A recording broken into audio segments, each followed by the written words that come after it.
Stacy Hardy Chandler, and I come to you in service to the city of Alexandria and in service to my colleagues as the director of the Center for Children and Families within the Department of Community and Human Services. And as Chelsea mentioned, I proudly co-chair Alexandria's Trauma-Informed Community Network with her. And I'd like to formally welcome each and every one of you to our inaugural Trauma and Resilience Summit. So the summit is hosted by RAISE, which stands for Resilience, Alexandria, Inform, Support, Elevate. And I have to say that the name is no accident or coincidence, because I'm going to invite you to raise a few things today. I want you to raise your coffee cup or your teacup or your water bottle and toast to the learning that's ahead. If you're so inclined, you can raise your hands in celebration of the fact that we're coming together to be engaged and informed for this innovative event, fighting the ravages of trauma. If you want to, you can raise your spirits and join with us in joyful presence, not just with your head and your heart, but with your very soul in order to learn and listen and lead today. And if you dare, you could raise your expectations, because I'm telling you, there's a wonderful program ahead.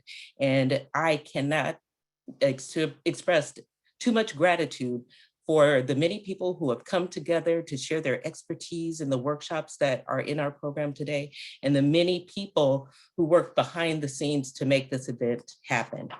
Finally, I want you to raise your sleeves, actually. You may have heard the fable of the tortoise and the hare. Spoiler alert, the tortoise wins, sorry about that. But I want to tell you a little story about a virus and a vaccine. You see, once upon a time, there was a very nasty virus that sadly had the nerve to invite itself everywhere, not only in faraway towns and villages that we thought were far away from us, but in nearby cities and neighborhoods. In fact, it was not very hard to find its impact right next door or even under our very roofs. We were all surprised to find that no one was left unimpacted by this virus, either through death or through suffering, or even as a witness. No one was untouched. But one day along came a hero. She said her name was Vaccine, and she vowed to do her very best to eradicate all the harm that the virus had done. Her success was undeniable. Everywhere that Vaccine went, virus shrank and withered. You see, the magic was that they were such opposites that Vaccine's presence deprived the virus of its very essence. Soon, Vaccine was heralded as a heroine around the world. Now, if you thought this was a story about COVID-19 or a pandemic, you're wrong. In this case, the virus is trauma, and our vaccine is resilience. Our heroine, resilience, brings us connection. It brings us protective factors. It brings us developmental assets, social and emotional intelligence, wellness, understanding, peace, and equity. So when I asked you to raise your sleeves earlier, I'm asking you to raise them so you can get vaccinated, so you can get inoculated, so you can get fortified by all that you're going to experience today. And to be completely honest, I'm also asking you to raise your sleeves to get to work, because there are going to be things that we need to take beyond this experience into our everyday work lives. So Vaccine can't do it alone. We can bring the resilience to our community. So welcome to your future of learning and leading with resilience. Thank you all so much for being here today, and enjoy the summit. At this point, I'm going to transition to Gina Rollo-White of Mindful Junkie, who is going to set the stage for our wellness today. Gina? Stacey, I have the chills all over my body. You have this amazing way of just bringing it all together. So thank you for that great story, and thank you for the chills. I was warm and now I'm cold, and now I'm warm again. So welcome everyone. I am a part of RAISE. I am a co-chair for the training portion on RAISE, and I teach mindfulness. So we are going to take a moment right now to just gather ourselves, right? We have a big day ahead of us. We have so many great things that we're going to be part of. And we thought it would be nice just to take a moment to gather ourselves. And what does that mean? I don't know, just kind of maybe go over in your mind a couple things that are outstanding that you need to do. So, like, you're going to check off this TBD list. Maybe it means yelling down the hallway, "Hey, I'll be busy for the next 8 hours. Leave me alone." Maybe it means going and getting a glass of water, using the restroom, but take a couple minutes right now, or actually 30 seconds, to just gather yourself. And one thing that is really helpful in gathering ourselves is to take a couple breaths. So let's all collectively, as a community, take a couple breaths together. So inhale and exhale. And as you exhale, seeing if you can just soften a little bit and let go of all the other things that have to be done. You're here right now. And taking another breath, inhale. And on this exhale, just kind of give yourself a little congratulations. Congratulations for taking care of yourself today, for doing something that supports you and that creates just a little bit more resilience for yourself and also for others. So maybe you just say, good job, right? Good job, Gina, for being here. Um, I have the honor of welcoming our amazing speaker. In my mind, it looked like me memorizing the introduction, but she's so amazing. It's way too long, so I'm going to read it to you. Dr. Wendy Ellis. So Dr. Wendy Ellis is an assistant professor in global health and the director of the Center for Community Resilience at the Milken Institute School of Public Health at Georgetown University. Dr. Ellis has spent the last decade developing and working to grow a resilience movement to address systemic inequities that contribute to social and health disparities. The Center for Community Resilience aims to inspire, support, and sustain a movement of communities that can address the root causes of childhood trauma, foster equity, and build community resilience. Alexandria is one of such communities that has been inspired to join this resilience movement and use the Pair of Aces tree as a powerful image to communicate the issues we hope to address at the individual level, also at the community level. This image is not only pasted on every monthly RAISE agenda that we have to remind us why we're here, but it's also featured in Alexandria's Children's Youth and Master Plan to help our community, tackle childhood adversity at the root and build community resilience over the next 5 years. We are thrilled and honored to have Dr. Ellis as our keynote speaker today. So please join me in giving a warm welcome to Dr. Wendy Ellis.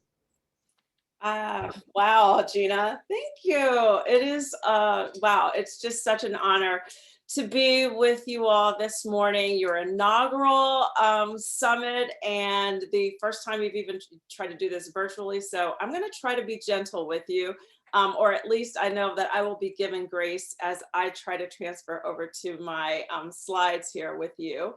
I want to just, let's see here, if I can get this right, bear with me. Okay, there. Now you're seeing the full screen? Perfect. I have to do one little other adjustment here, technical adjustment. Share sound. Okay, perfect. So my students this semester, I taught for the first time this semester many of the things and the principles behind the work that we do. And my students trained me really well on how to share my slides and get my audio set up. So you are the benefit of all of my students at George Washington University. So yeah, let's just dive in. I think, you know, Dr. Stacy Hardy Chandler, I love just how you frame this around the resilience piece. And I do want to do some level setting so we can unpack what we mean when we use the term resilience. Today is filled with a lot of learning. And so I think, you know, foundationally, if we all have this common understanding of what we mean around trauma, what do we mean when we talk about equity, and most importantly, how will we describe and begin to measure resilience? Resilience is not some amorphous term. It actually means something. And guess what? We can measure it. because that's the reason why we're in this hard work that we do. I just want to orient you a little bit to my center and the work that we do, because everything that we do is open source, is all of the tools and resources are available to you. You can download them, use them as you wish. It is not in a lockbox. So our work and most of what I'm going to present to you this morning is based on my research, which is more than 20 years in the making. The actual movement in itself has been about 10 years in the making, but it all came to fruition with the Building Community Resilience Network. That's a national network of collaboratives, much like yourselves, working across multiple disciplines to really begin to get to the root cause of adversity. And we'll go into that process in a little bit here. From that work, deep dive work in community, we've learned that we have to hold space for equity, for conversations on equity, because when we begin to get into the soil, into the root causes, we understand that inequity drives many of the traumas that we see in community. And if they're not the direct cause, they certainly exacerbate some of the interpersonal traumas that our children and our families experience. So it is not reasonable to think that we can be resilient if we continue these cycles of inequity. We have to hold the space to recognize where there are inequities and begin to foster the supports and buffers to raise that up. The third part of our work has been with working with local health departments. Fingers crossed, would love to work with your local health department. So you might want to whisper in their ears and let them know that we have the Resilience Catalyst networks where we're working directly with local health departments to help them convene across sectors and really address ACEs, address trauma as a public health crisis. And then there's our policy lab, because this isn't just about us meeting together and talking, although this kind of communion feels great. We want to have long-term systems change. And we do that through policy. And there's a real reason why we have to focus on the policy, both big P policy and small p policy, because there has been an intentionality with regard to the root causes of inequity and adversity in our communities, and they have their source in policy. And I'll go through that a little bit. So let's go to our first lesson of the morning. I want to orient you to the BCR process. What is this? What is this all about? Well, it's a standardized process to reach a community-driven solution, meaning that all of our communities use this process, but what it turns out to be, or what the solutions turn out to be, are very different from across the different networks. So there's no cookie cutter, one size fits all solution. It is based upon your community's needs and the actors that come to the table, the sectors that are come to the table. So what does that mean? Well, let's consider today as a big part of that process with regard to creating shared understanding. And I think, through the course of the day, you're going to begin to create a shared understanding around what do we mean when we are building a resilient Alexandria? What do we mean by the adversities? What are the ACEs? What do they look like? What is the narrative of our community? And so creating that shared understanding not only helps us to better understand the problem that we're trying to solve, it also begins to help us understand what are the tools, what are the resources, what can we build upon? So it's not just looking at this from a deficit perspective, it's also looking at what are the strengths, what's working that we can build upon so that we can begin to address systematically the gaps that are in our systems. And that is the state of readiness. So the other phase of this is helping us to understand what is our state of readiness? What is our provider capacity and capability? What's our systems capacity and capability? Where are there policy supports that we can begin to build upon? Of course, through that process, and I'm sure throughout the course of this morning conversations and the workshops, you're going to begin to identify who else should be at the table. It's great that we have more than 100 people at the table this morning as equity champions who want to roll up their sleeves, but it's going to take so much more. Who's missing? So when you look at those Zoom boxes later on today, start looking left to right, up and down. Who's missing in the boxes? And that will help us to understand, how do we begin to fill those gaps? How do we begin to address some of the barriers that are driving the adversity, so that we can begin to address or form the partnerships that are going to be so important in getting to resilience. So the community wedge, this is not meant to by any means mean that, okay, so let's go through these first three pieces here and then we'll bring community to the table. No, that's not how we do this. As I said in the first part of this, like the shared understanding, how will you have a shared understanding if community is not at the table? How will you understand what is your capability and capacity if community is not telling you how well you're serving, or perhaps where you have the gaps? How well will you be able to identify who else should be at the table if you don't even know who community is resourcing, who they trust, where we already have relationships? So you can see community is at the table through all of these phases. And that's why we have those two arrows in the center, because this connotes a continuous improvement process. It is not stepwise. And so, yes, this is heavy lifting. Yes, this is hard work. And yes, this occurs over a long-term period. But guess what? When you have company, when you have good company, and when you build a coalition, that is what gives you the strength and durability to continue this work. So I want to just give you an idea of who else is at the table, because you're not alone. We have 6 regional networks of the Building Community Resilience networks, one of which is here in the district. We have the district and partners in Baltimore, and we have partners in Northern Virginia as well, who are working to think through not just what's happening in our own backyards, but the connectivity, the fact that our borders between District of Columbia, Maryland, and Northern Virginia, our borders are porous. We're constantly in each other's backyards. So what's happening in one community has a ripple effect in the other. Not only that, when we're talking about big systems change and big P policy, the aggregate power of having collective voice across these 3 regions in the federal sphere does have greater impact, does have greater impact and influence in Richmond, does have greater impact and influence in Annapolis, Maryland. And hopefully we can lean on our partners in both of these states to help us actually become a state in Washington, D.C. But you can see that other networks have also begun to aggregate that power of community voice to really go upstream, get into the soil, and address the policies that are driving adversity. Right now, we have 9 local health departments that are a part of our Resilience Catalyst Network. And as you can see, there's a mix of urban and rural. This isn't just a big city initiative.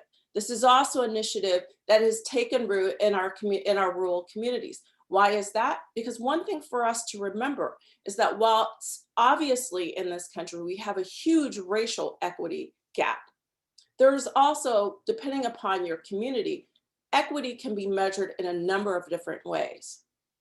So that's why it's important to listen to our community partners and how they are actually framing equity and where they're feeling the sources of adversity.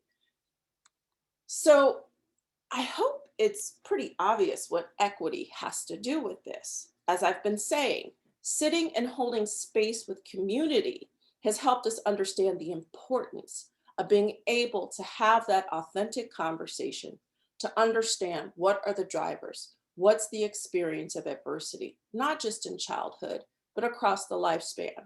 And that we have to be precise and specific with regard to how we'll measure our progress. And so if there are those that will tell you, well, hey, there's no way we could ever measure equity, I'll push back very hard on that. Because we've done a great job over the last 30 years of being able to quantify disparity, that we've been able to quantify the disparate impacts of chronic disease in our communities. And so, all of us have taken algebra and we understand inverses. So if the inverse of disparity is prosperity, then we can begin to understand the differences between what community has access to supports and buffers to address and prevent the adversity that's being experienced versus others. That is how we will begin to measure equity. Most of those measures are already there in front of us in plain sight. And so it is up to us to begin to articulate exactly what is that the problem that we're trying to solve. I'm thrilled to hear that this little tree, this humble little tree, is on your agenda because it is really born out of the complexity. How do we begin to articulate what is such a complex body of science? The science of adverse childhood experiences with the science of social determinants, and beginning to understand that interplay, that it's not enough to pay attention to the leaves and the branches if we're not addressing the soil, if we're not asking the critical question of what nutrients are in that soil that's feeding that outcome. So it's almost summertime. The leaves on the trees are green, the branches are full, and yeah, the cicadas are humming. But guess what? That shows us the vitality of the season. That when we look at those trees, when we look at those branches, if we have a little one who wants to climb up a tree and perhaps that tree's branches don't look so sturdy or the tree appears to be dead, well, we're probably not going to let our child do some climbing and we'll just keep walking by. Do we pause to think, wow, what is feeding that outcome? Because all of the other trees appear to be very vibrant, but this one tree looks to be dead in this forest, in this grove. No, we probably don't do that. We just make the assessment and pick a different tree. But what if we did a pause? What if when we see a child in a classroom who can't sit still, who seems to be agitated and withdrawn from his other friends, instead of perhaps sending them just to the nurse to see, what are the behavioral disorders, let's ask the question, what's feeding this child? What's eating at this child? What has happened? Has this child walked past yet another memorial in the neighborhood of someone else who was slain and has to process that trauma before they sit down in the classroom to learn? Or did that child watch yet another video on television of someone who looks just like their father, just like their brother, just like their uncle, dying at the hands of police? And yet we expect that child to sit still in the classroom and learn. What are the nutrients that are in the soil? Or what is the lack of the nutrients in the soil that's feeding the outcome that we see? And so that's the question that we ask when we look at this tree, not just what are the leaves and the branches, but what's in the soil. And when we begin to look at that soil, we can see that there's so many other components that should be at our table to address that. So if the child is being faced with community violence, then there needs to be others besides educators at the table. There should be other adults who are part of that community to help us understand what's happening in the community. There should be other young people at the table to help us understand what's driving the violence, what's driving the anger, what's driving the fear. Where can we build hope? And hope comes not just from within. Hope is fostered by this idea that we can actually not just bounce back from trauma, but that we have access to the supports and buffers that help us to bounce forward to help communities thrive. And that is what you're here today, is to really begin to ask those critical questions and be okay with some very painful truths that help us understand what is driving adversity in our communities. So let's talk about some of those really painful truths. Last year, we had to hold some very difficult conversations in community, as many of us not only dealt with a viral pandemic from COVID-19, but we saw the raw and brutal displays of white supremacy.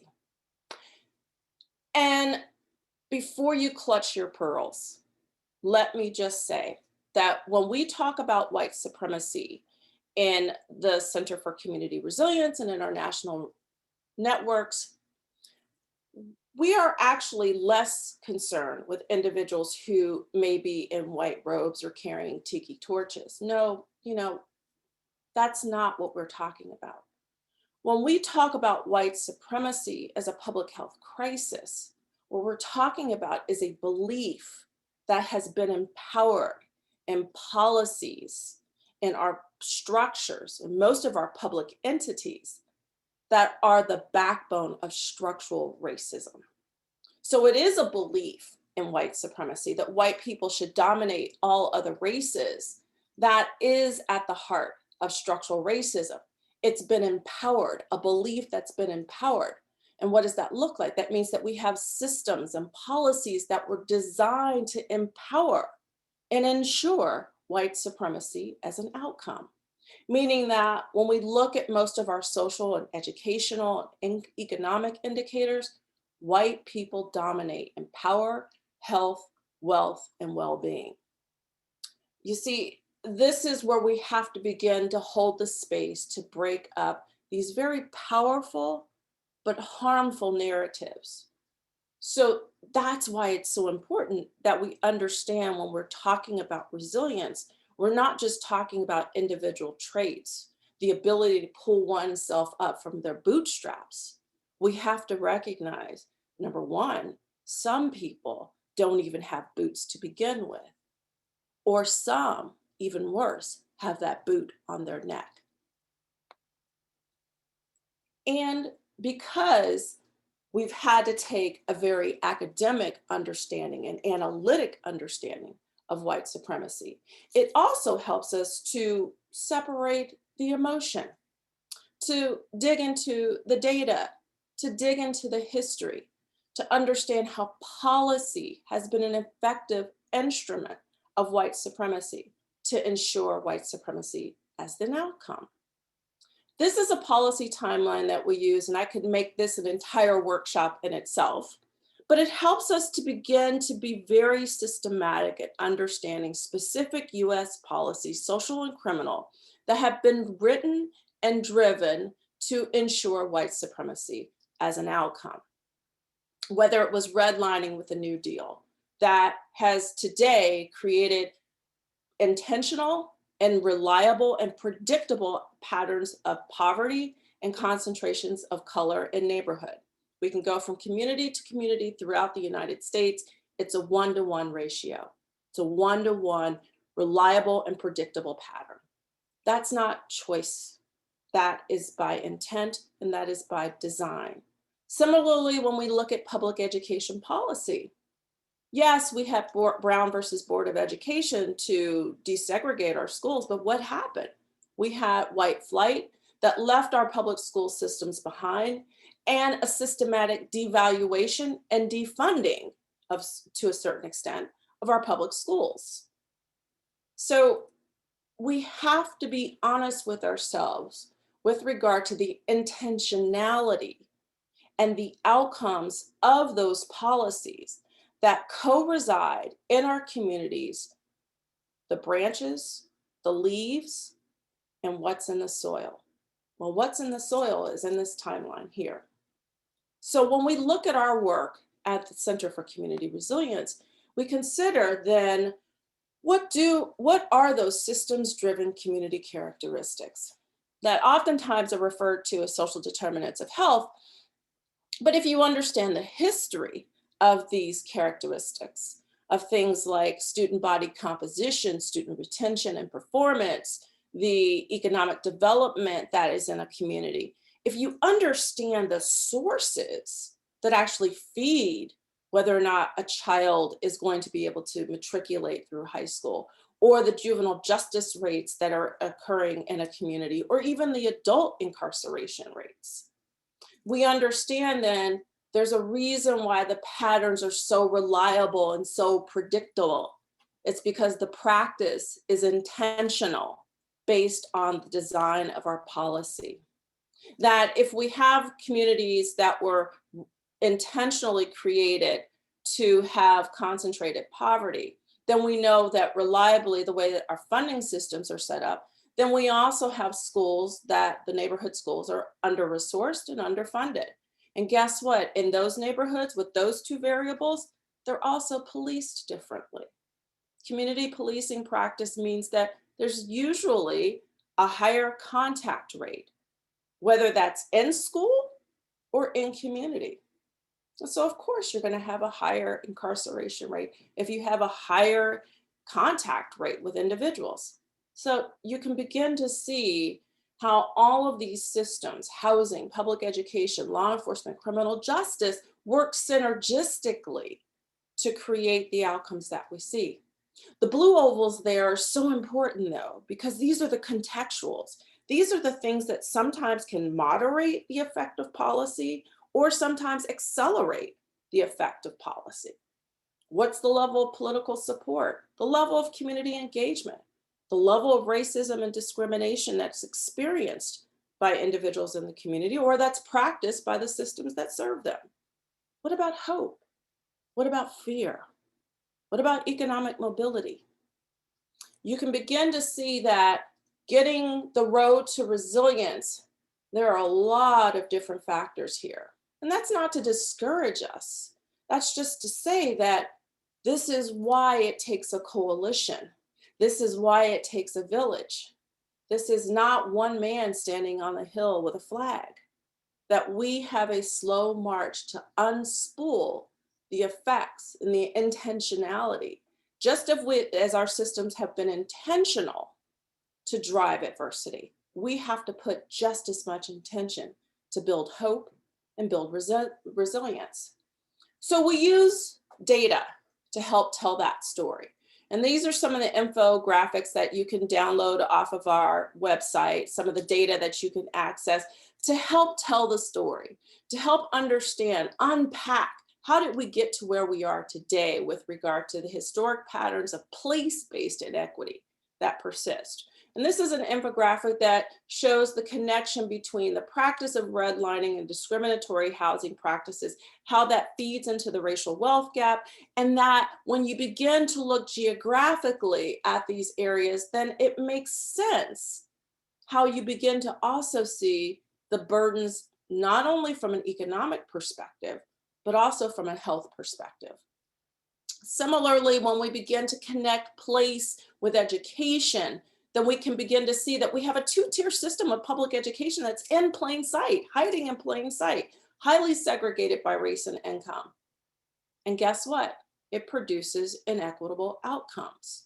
Not because we have faulty people, we have faulty systems, we have faulty policies, policies that are driving intentionally so the outcomes that we see. So when I say that, I think it's important for all of us to recognize we all have a role. Merely following the rules and the policies of the past, regardless of your political intent or your moral intent, following these patterns actually just perpetuate the cycles of inequity. So we have to be willing to stand up and say, wait a minute, no more. If we want to build resilience, we have to ask really tough questions and we have to push back. We have to ask for systems reform. We have to ask critical questions with regard to law enforcement and criminal justice. Why is it that we have more police officers in our schools than we have mental health counselors? Then we have individuals who can help our children with mindfulness, as opposed to minding whether or not they will wind up in the back of a squad car. We have to be willing to have these moral conversations about where and what type of communities that we want to have for our children and our families. Where will we find that strength to have these very difficult conversations so that we can build resilience? Using these data help us to tell a story, to illustrate the differences that we see that are hiding in plain sight. Oftentimes when we're working with lawmakers, it's important to have the story, and this is why the narrative from community is so important. But it's also for those who have to write legislation, who have to make policy, the data are important.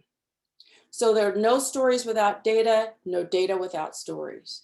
And we use these graphics, these series to enter into conversation, to build that coalition, to foment that understanding. What is the problem that we're trying to solve and what are the drivers of adversity? And the most important tool that we have in our toolbox is community. And that is the hardest part of this work. Holding space for community conversations on adversity, racial trauma, requires that we build community-driven solutions that promote healing and policy that will dismantle cycles of oppression. If we want to heal our communities, that's our charge. And one of the most important lessons we've learned in our work is the acknowledgement of power, the imbalances, the sources, the barriers, and the opportunities. So systems of oppression, such as white supremacy, are predicated on an imbalance of power to ensure that one group is always favored over others. To begin to understand the multifaceted impacts of structural racism, we must center the experience of community to help foster healing, promote equity, and put in place the supports and buffers that promote community resilience. Remember, resilience is so much more than bouncing back. It means that we aim to foster equity across the supports and buffers that help communities bounce forward. Our children and families can thrive regardless of race and regardless of place. To arrive at a place where we are centering community, we have to be willing to humble ourselves, learn when to lead, when to follow, when to listen, and when to talk. Perhaps it may be helpful to hear from some of our BCR partners from around the country share their experiences in centering community and sharing power.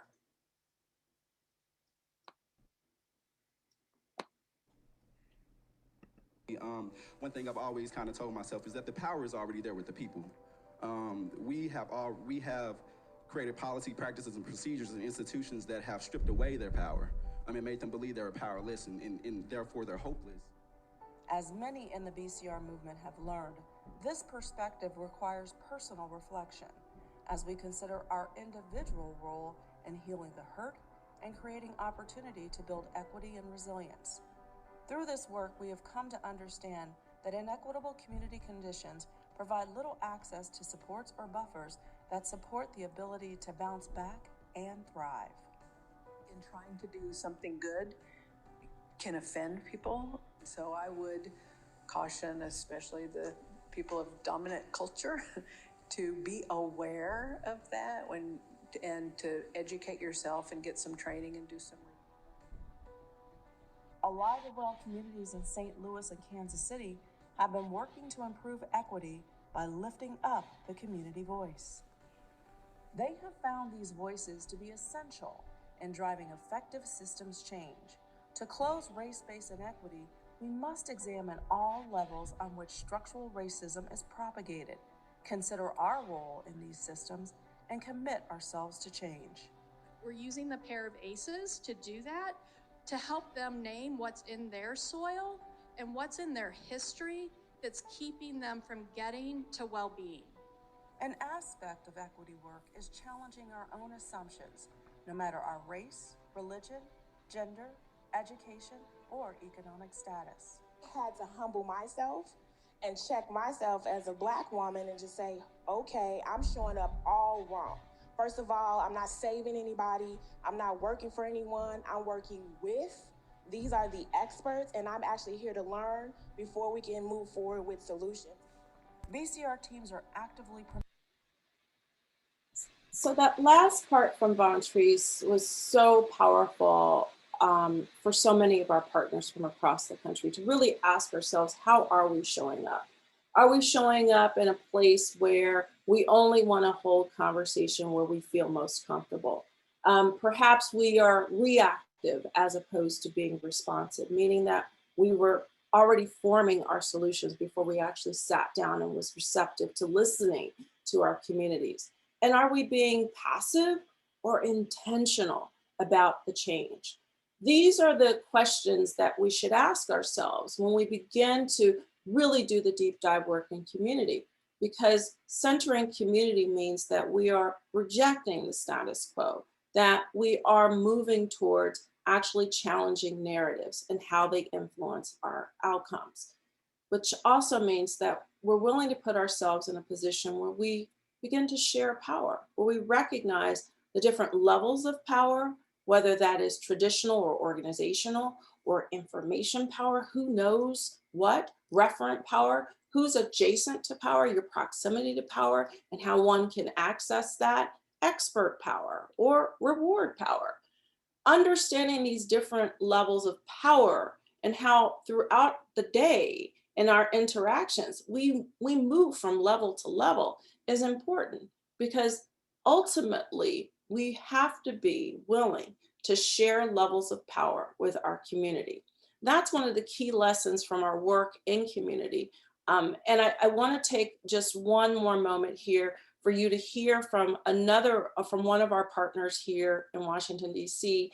Harrison Newton, who's with our center, did some deep dive work with Martha's Table, that is one of our community partners here in Washington, D.C., that was very intentional in their process of centering community. Oh, wait a second. Being able to hear community when people in community speak and ask for that to be authentic comments with no strings, no preconditions, no boundary lines around what we're here to talk about today. So that someone can say, well, what I'd like to talk about is how your organization failed me or my family or my neighborhood. Oh, wow, that wasn't what I wanted to engage you on today, but that's what you want to talk about. So now we're going to talk about that. And so I think it wasn't something that maybe Martha's Table had in their mind right at the outset, but it was certainly something that developed very quickly, that if you're going to try to do authentic communication, you've got to let the community have the keys to that and take it where they may want it to go. Because eventually you will, get to those things and those adversities or have the conversation you're wanting to have, but you can't have the conversation you want to have until there's some level of trust. And that begins with listening, and someone trusting that, oh, when I talk, they're listening and they're willing to even hear criticisms of what they do or who their organization is or what it's been up to. That last part that Harrison shared is probably one of the most important lessons that we've learned. That relationships that are so fundamental to the work that we all strive to do, relationships will move at the speed of trust. And that trust change, the big systems change, will move at the speed of that trust. So we have to build the relationships, we have to build the trust so that we can actually work together to build towards long-term systems change. So building relationships and trust, that active listening and reflection, the elevating and promoting of community wisdom, the power sharing part of this, and seeking those community narratives are so important. And they're built on this sense of humility that we all, regardless of our life experience, the degrees behind our names, and what we think we know, there's always something that we can learn when we work with community. So the challenge before us is very daunting, but I know in this room gathered this morning are a warriors class of equity champions. And whatever we can do at the Center for Community Resilience to support your efforts, we're there. You are part of an army. You saw that, a national army, a national movement. And together we will build and foster equity, and through that, build community resilience. So thank you so much for allowing me to share with you this morning our work. And I charge you all out there to do what is in your heart, and that is to raise up a strong and resilient Arlington. Thank you. or I'm sorry, Alexandria.